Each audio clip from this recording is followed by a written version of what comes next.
요즘의 시간을 소위 연말연시라고 그러죠. 연말연시. 이제 한 해가 저물어 가는데 연말연시는 성탄절과 또 한 해를 보내는 송구, 영신, 신년을 보내고 이제 맞이하는, 한 해를 보내고 맞이하는 송구, 영신하는 기간을 우리는 연말연시라고 그럽니다. 교회도 바쁜 일정이고 세상에도 안 만나던 사람들을 만나고 한 해를 이제 정리하는 그런 기간인데, 원래는 코로나로 인하여 참 힘들고 어렵고 참 고통스럽고 그런 가운데 한 해가 지금 이제 마무리되어 가고 있는 것 같습니다. 성탄절의 참된 의미를 사람들이 사실 잘 모르잖아요. 성탄절 하면은 뭐 와인을 마신다든가 아니면 안 보던 사람들 만나서 축제고 또 가족들 모여서 뭐 이렇게 음식 나누고 이렇게 하는 것이 보편적인 성탄절의 의미라고 생각하지만, 사실은 성탄절은 예수 그리스도가 이 땅에 구원자가 오셨다는 것이 믿는 사람이든 안 믿는 사람이든 인식을 하고 지내는 사람은 잘 없는 것 같아요. 특히 믿는 우리도 인간의 몸을 입고 이 땅에 오신 예수 그리스도가 이 성탄의 참된 의미가 우리에게 무엇을 의미하는 것인가? 사실 예수님이 이 땅에 오신 2000년 전에 이 땅에 오실 때도 이제 성경을 보면은 육신의 남편이었던 이제 마리아의 남편이었던 요셉과 마리아가 갑자기 마리아가 정혼하고 나는데 아기를 가진 것 때문에 요셉이 얼마나 당황했겠어요. 그런데 놀라움과 두려움 속에 있는 요셉에게 하나님께서 두려워하지 말고 내 안에 데려오기를 두려워하지 마라, 그렇게 성경에 기록되어 있잖아요. 또 그리고 보면은 마리아의 반응은, 여러분, 내가 사내를 알지 못하는데 어떻게 이런 일이 있겠습니까? 그럴 때 하나님께서 거룩한 성령으로 아기를 잉태한다고 말씀하는데 마리아가 순종하는 모습이 나오죠. 또 동시에 하늘에 큰 별이 나타나서 동방박사가 별을 보고 찾아오는 이야기가 성경에 기록되어 있는데, 동방박사 이야기가 멀고 먼 시간 동안 동방박사가 오고 있는 그 시간들을 볼 때는 인내하는 시간이었거든. 그냥 하루아침에 찾아온 게 아니고 쭉 걸어오는 그 과정들이 동방박사 이야기를 우리는 짧게 성경에 기록되어 있지만 그들이 동방에서 별을 보고 찾아왔다, 인내의 시간이었고, 또 헤롯 왕과 거기에 있는 서기관들이 헤롯이 예수님이 탄생한다, 왕 중의 왕인 예수가 왔다는 것을 알고 죽이려고 하고 있고, 또 거기에 있었던 서기관들은 유대 땅 베들레헴에 태어날 것을 정확하게 예언을 하는데 그들은 알기는 하지만 믿지는 않아요. 그런데 예수님이 올 그 당시에 가장 소외되고 가난한 그 목자들에게 예수님이 이제 하늘의 별이 총총한 가운데 가브리엘 천사가 예수가 이 땅에 구원자가 온다는 것을 이제 알려주지 않습니까? 이 과정들을 보면서 우리는 누가복음 2장 14절에는 이렇게 기록되어 있어요. 지극히 높은 곳에는 하나님께 영광이고 땅에서는 하나님이 기뻐하신 사람들 중에 평화로다 그랬거든요. 하나님이 하늘 높은 곳에서는 하나님께 영광이고 땅에서는 기뻐하심을 입은, 다 똑같은 게 아니고 기뻐하신 하나님께서 땅에서는 하나님이 기뻐하신 사람들, 하나님이 기뻐하신 사람들 중에 평화다. 오늘 이 말씀을 통해서 우리가 오늘 참된 의미를 한번 돌아볼 때, 오늘 이 본문은 우리가 너무나 잘 아는 선한 사마리아 사람들의 이야기예요. 이 본문이 나오게 된 동기가 어떤 율법 교사가 일어나 예수를 시험하여 이르되, 선생님, 내가 무엇을 해야 영생을 얻습니까? 내가 뭘 해야 영생을 얻습니까? 이렇게 이제 율법 교사가 묻습니다. 이 사람은 무엇을 해야 영생을 얻는 줄 생각했다고? 이 당시에 있는 율법 교사들이, 대부분의 사람들이. 어쩌면 지금도 무엇을 해야 영생 구원을 받는 것으로 생각하는 사람들이 꽤 있어요. 우리가 구원을 받고 영생을 입은 것은 전적인 하나님의 은혜로 된 것이지 무엇을 해서 된 게 아니라는 것. 근데 이 사람에게 예수님이 무엇을 해야 내가 영생을 얻습니까? 예수님이 이렇게 이야기합니다. 율법에 뭐라고 기록되어 있냐? 그러니까 율법 교사니까요, 금세 알아맞추죠. 내 마음을 다하며 목숨을 다하며 힘을 다하며 주 너의 하나님을 뜻을 다하며 사랑하라 했습니다. 그리고 내 이웃을 자신같이 사랑하라 했습니다. 그러니까요, 맞아, 오라, 그래 맞아. 그러자 너도 가서 그렇게 해라. 이러니까 이 율법 교사가 자기의 의를 보이려고, 자기를 옳게 보이려고 예수께 여짜오되, 그러면 내 이웃이 누구요? 이렇게 묻자 예수님이 그에 대한 답변으로 오늘 이 말씀을 하는 거예요. 어떤 사람이 예루살렘에서 여리고로 내려가다가 떼강도를 만났는데, 강도를 만남에 강도들이 이렇게 나왔거든요. 한 사람이 아니다는 거죠. 강도들이, 그러니까 이거 여러 명인데 이 강도들이 이게 지금 몇 명인지 모르지만 떼강도란 말이에요. 강도들이 여리고로 내려가는 사람을 붙들어 가지고 옷을 벗기고 때려 그의 거의 죽은 것을 버리고 갔다. 그런데 한 제사장이 가다가 보니까 이거 죽어가는 사람이 있다. 이거 피하여 가고, 레위인도 그것을 보고 피하여 가고, 어떤 사마리아 사람은 여행 중에 그를 보고 불쌍히 여겨 가까이 가서 기름과 포도주를 붓고 상처에 붓고 짐승에 태워 주막에 들어가서 돌봐주고, 이튿날은 자기 갈 길을 가야 되니까 2데나리온, 1데나리온이 전에도 말씀드린 것처럼 1일 노동자의 봉급인데 한 일당인데 2데나리온이 되는 돈을 주면서 좀 돌봐주라. 혹시라도 돈이 더 들면 내가 내 갔던 길을 갔다가 다시 내가 비용이 더 들면 내가 돌아올 때 갚아줄게. 너의 생각에는 예수님이 누가 강도 만난 자의 이웃이냐? 이렇게 예수님 물으니까요, 뭐라고 하느냐 하면 자비를 베푼 자입니다. 그러니까 예수님이 너도 가서 이렇게 해라. 이 본문을 묵상하면서 한 주간 동안 사실 정말 우리에게 이 일이 닥치면 과연 어떻게 할까?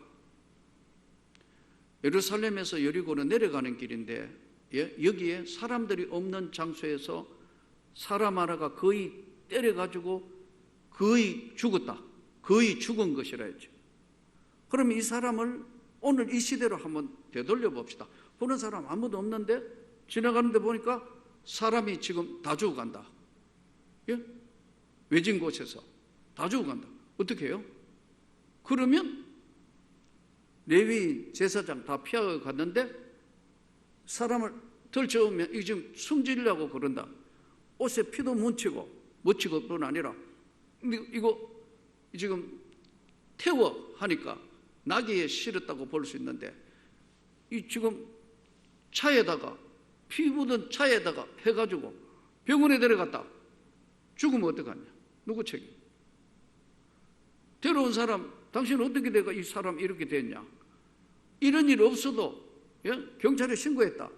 분리된게야 되고 정인해야 되고 온갖 것 다 해가 하는데, 솔직히 이야기해서 이런 일이 혼자 가다가 이런 일이 벌어졌다 할 수 있겠어요?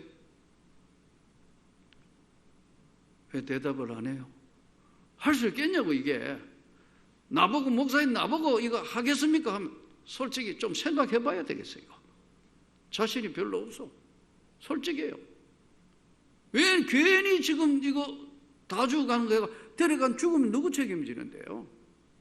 죽은 사인해야 되고 어떻게 돼야 되고 조사받아야 되고 귀찮고 보통 일이 아닌데, 그 거기다가 이 병원비 들어야 될 뿐만 아니라 이 복잡한 걸 누가 쉽게 하겠냐는 거예요. 쉽지 않습니다. 그런데 왜 예수님이 이 말씀을 하셨을까요? 이 쉽지 않다고 이게요. 나도 솔직히 생각해 봐야 되겠다니까요. 자신 있어요? 없다고는, 완전히 없다고는 못 보지만 정말 이걸 행하기에는 많은 용기와 많은 생각을 해야 된다. 그런데 왜 예수님이 이것을 그들에게 던진다는 거예요? 첫째는 이 율법 교사는 무엇을 해야 영생 구원을 받는 줄 알았는데 무엇을 해서 영생 구원을 받는 게 아니에요. 하나님의 은혜로 구원을 받았고 하나님의 사랑을 받았는데, 오늘 이 본문에서 가장 중요하게 봐야 될 것이 뭐냐면 불쌍히 여겨. 그 사람은 이 다주 가는 거 보니까 불쌍히 여긴 거예요. 오늘날 우리에게 무엇이 없어졌냐 하면 불쌍히 여기는 마음이 없어진 거예요. 불쌍히 여긴다. 너무너무 불쌍하다는, 불쌍히 여기는, 긍휼히 여기는 마음이 없어진 거예요. 이건 뭐 이렇게, 이 사람은 대단한 사람이죠. 예? 다시 자기 짐승에 태워가지고 여관까지 데려가가, 오늘 그냥 병원에 데려가가 다 자기가 수술비 책임지고 돈 내주고 더 들면 나한테 이야기하라고. 혹시라도 지금 무슨 이 사람이 죽는 사내 해도 이 조사받아야 되고 뭐 정인 써야 되고 이 복잡한 거 이 사람은 다 했다. 이 과정은 아까 쉽지 않을 거다.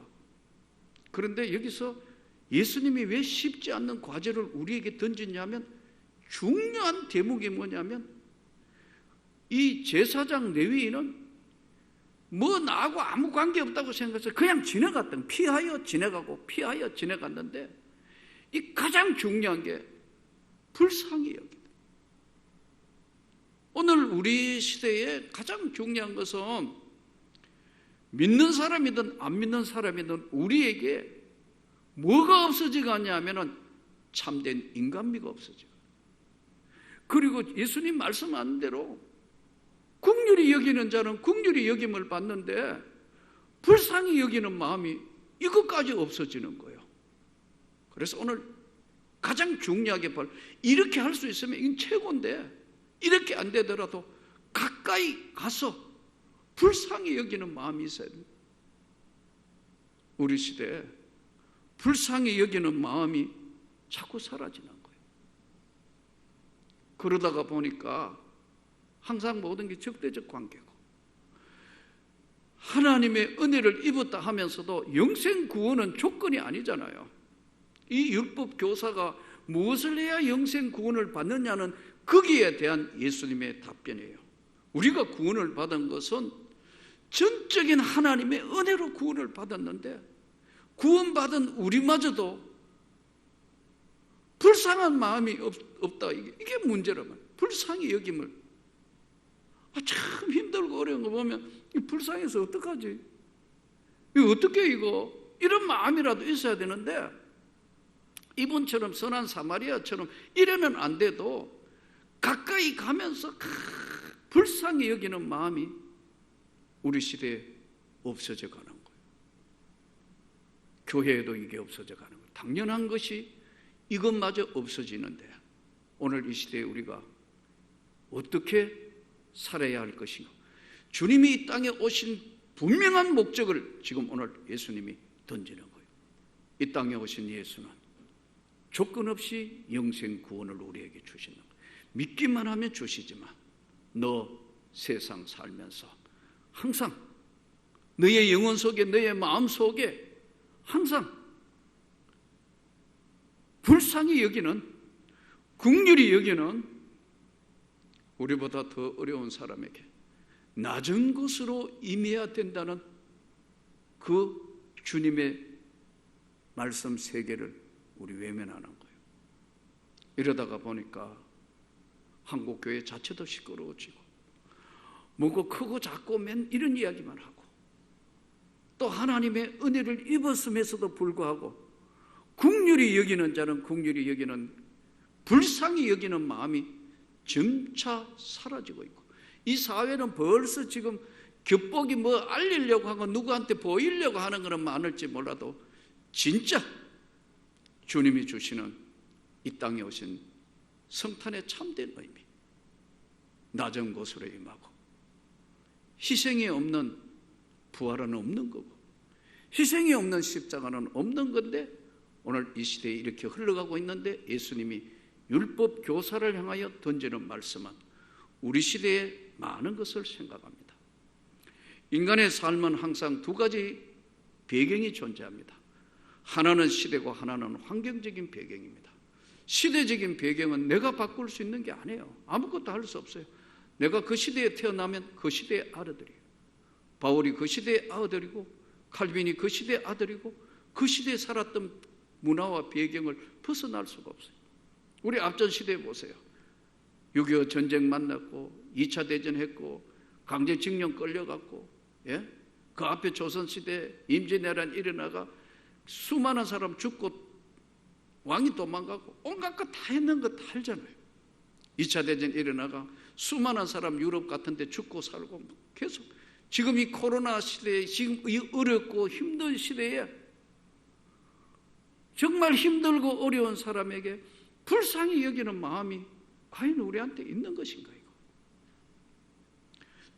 동시에 환경적인 배경 한번 보세요. 이 환경에 어디에 태어나느냐에 따라서 인생이 달라지는 거 아니에요. 태어나고 싶어 태어난 사람 한 사람도 없잖아요. 열악한 아프리카 환경, 참 가난한 지역에, 자유 없는 북한 땅에 오직했으면 고향과 부모를 등지고, 예? 탈북을 해야 되겠어요. 이 모든 것들을 우리가 바라보는데 그 바라보는 시선이 불쌍히 여기는 마음이 있어야 되는데 이게 없어져 가고 있어요. 사람은 살면서 항상 자기를 좀 돌아볼 수 있어야 되는데 지금 이 시대는 돌아보는 것보다 비교만 자꾸 하는 것 같아요. 제가 보니까 그래요. 예수님이 오늘 율법 교사를 향해서 강도 만난 이웃의 이야기를 던지는데 이게 과연 실천하기 정말 오늘 이 시대에 어려운데 이것까지는 못한다 하더라도 긍휼히 여기는, 불쌍히 여기는 우리 마음을 주님이 지금 율법 교사를 향하여 다시, 누가 이웃이냐? 율법 교사들이 이렇게 이야기하잖아요. 강도 만난 자의 이웃이 누구냐 하니까 선한 사마리아인 자비를 베푼 자이다. 너도 가서 그렇게 해라. 우리가 이걸 한다는 것은 결코 쉽지 않아요. 그러함에도 불구하고 이것을 말씀하신 이유는 우리 영혼에 정말 불쌍히 여기는 마음이 남아있고 또 이거 하나님께 영광이 되는 그런, 오늘 또 한 해가 저물어가면서 더 낮은 곳으로, 나보다 더 어렵고 힘든 더 낮은 곳으로 예수의 정신을 실천하는, 나는 그런 삶이, 사랑하는 성도 여러분, 특별히 명문교 여러분, 오늘 전세계 유튜브 방송을 듣는 여러분에게 주님의 그 사랑이 우리 가운데 불쌍히 여기던 마음이 임하기를 축복합니다. 얼마 전에 요즘 코로나라서 답답하기도 하고 기도하고 여기 있다가 내려갔다가 올라갔다가 본당에 이 빈 공간에 와서 하나님 앞에 엎드려 있다가 책을 하나 읽었는데 책 제목이 페이버. 이 책은 나는 여러분들이 다 한번 사서 읽어봤으면 좋겠어요. 아마 읽어본 분도 많을 거예요. 페이버. 이 페이버라는 책이 이제 청림 출판사에서 나왔던데, 이 책 내용을 이야기하자면은 팀 하우스라는 이 사람이 세계적인 건축 설계 회사를 차려서 미국의 팀 하우스라는 그 회사 회장인데 이분이 한국명 이름은 하형록이더라고. 근데 아버지가 목사님이에요. 아버지가 이제 목사님인데 그 아버지가 이제 학도병으로 6.25 때 학도병으로 가셨는데 이 학도병을 갔다가 다 죽은 거예요. 근데 혼자 살은 거예요. 근데 혼자 살았는데 이 아버지가 너무 막 죽음의 순간에 총알이 날라오고 다 전멸했는데 한 번만 저를 살려주시면 내가 하나님 뜻대로 살아보겠습니다. 하나님이 기뻐하는 삶을 살겠습니다. 막 그러면 도망을 갔는데 혼자 살은 거예요. 그래서 약속을 지키려고 이제 신학교를 가서 목사가 됐어요. 목사님이 되셔가지고 부산 용두도능이라는 곳에 나병 환자촌에서 13년을 목회하신 거예요. 참 훌륭한 분이에요. 그 아버지가 보니까. 그런데 이제 13년 나병 환자촌에 하고 미국 아마 동부의 어느 교회를 이제 목회하셨던 것 같아요. 뭐 교회는 그렇게 크지는 않으셨던 것 같은데 어쨌든 참 그 지역에 가장 존경받는 목사님이었대요. 그 아들이에요. 근데 이분이 이제 미국의 이 최고 공부를 해서 이제 건축학을 전공해가지고 했는데 젊어서 이제 세계적인 건축 회사에 미국의 회사에 임원이 된 거예요. 그런데 29살에 막 고속도로 하이웨이를 가다가 쓰러졌는데 기절을 했는데 심실빈맥증, 심장에 문제가 생긴 거예요. 그래서 이게 이제 쓰러져가 의식을 잃어가지고 병원에 갔더니 뭐 이거는 고칠 수 없고 심장 이식을 해야 된다. 그래서 심장 이식을 하면서 이제 병원에 기다리는데 막 졸도했다가 뭐 하여튼 그런 고난의 시간을 보내고 있는데 심장 기증자가 나온 거예요. 똑같은 이제 거의 이제 이게 크기도 비슷해야 되고 압력도 비슷해야 되고 뭐 그리고 이제 그 서로 이제 그 혈액이 맞아야 되고 A형, B형 뭐 이런 그 맞아야 돼요. 맞는 게 딱 나왔는데 옆에 심장 또 한 사람이 돌았는데 여자분인데 이분은 어떻게 조사를 했는데 둘 다 비슷한 거예요. 근데 이 사람은 안 하면 며칠 만에 죽는 사람이고 자기는 이제 한 달은 버틸 수 있다 얘가. 그렇게 심장으로 쓰러져가 병원에 있으면서 처음으로 간절히 하나님 앞에 목사의 아들이지만 기도하며 성경을 읽는 거예요. 거기서 하나님을 인격적으로 만난 거예요. 그래서 자기 심장 수술하러 왔는데 물어보니까 이 사람 2, 3일 만에 안 하면 죽는다고. 그래서 자기한테 심장 온 거를 저 여자분 수술해 주라고. 병원이 난리가 난 거예요. 그런 과정 속에 심장 환자는 내일 모레 어떻게 될지 모르겠는데 전부 불평, 불만과 시끄러운데 엄청난 파급이 온 거예요. 의사도 눈이 동그랗게 이게 뭔 소리냐 당신 죽는다 해도 먼저 주라고. 그래서 수술을 했는데 긴급으로 또 하나가 왔는데 그거는 알코올 중독자 걸 모르고 이게 수술해가 6년을 더 살아가 재발했는 그런 과정에서 하나님 앞에 기도를 합니다. 하나님, 제가 하나님의 뜻을 이룰 수 있게 해주시라고. 그래서 차고에서 건축회사를 출발했는데 이 팀하우스가 미국에 있는 그 주차장 세우는데 세계적으로 유명한 회사로 등장을 하는 거예요. 매출도 어마어마하게 성장하는 거예요. 그때마다 자기를 도우는 보이지 않는 손이 있다는 거예요. 페이버. 그래서 책 제목이 페이버. 우리 영어에 있는 페이버가 우리로는 해석이 안 되는 거예요. 사랑, 뭐 자비,恩宠. 그러다 이게 정확한 표현이 안 되는 페이버. 하나님의 불쌍히 여기심. 페이버. 자기가 그걸 입었다는 거예요. 그래서 이 기업하면 나누어 주는 것으로 하면서 이민자에게 주는 최고의 상인 아일랜드 상을 수상했고 그리고 수많은 나오는 모든 것들을 나누는 엄청난 일을 하는 그러면서 하나님 만났던 이야기들을 쭉 적나라하게 적으면서 나는 언제 심장이 멈추면 언제 갈지 모른다. 이걸 읽으니까 도대체 감당이 안 돼가지고 책을 읽다가 울다가 덮어놓고 하도 눈물이 흘러가 세수 2번이나 하고 이 책을 읽었으니까 여러분도 꼭 한번 읽어보면서 페이버, 불쌍히 여긴다는 거예요. 더 낮은 곳으로 가야 한다는 거예요. 이게 예수의 정신이고 예수님의 말씀이에요. 오늘 또 이 시대에 살면서 사랑하는 성도 여러분, 어렵고 힘들지만 주님이 기뻐하시면 너도 그렇게 하라 하지만 우리가 다 못한다 하더라도 불쌍히 여기는 예수의 긍휼한 마음을 가지고 주님의 오신 성탄을 맞이하고 한 해를 새롭게 맞이할 수 있도록 이 송구영신하는 이 연말이 되기를 주의 이름으로 축복합니다.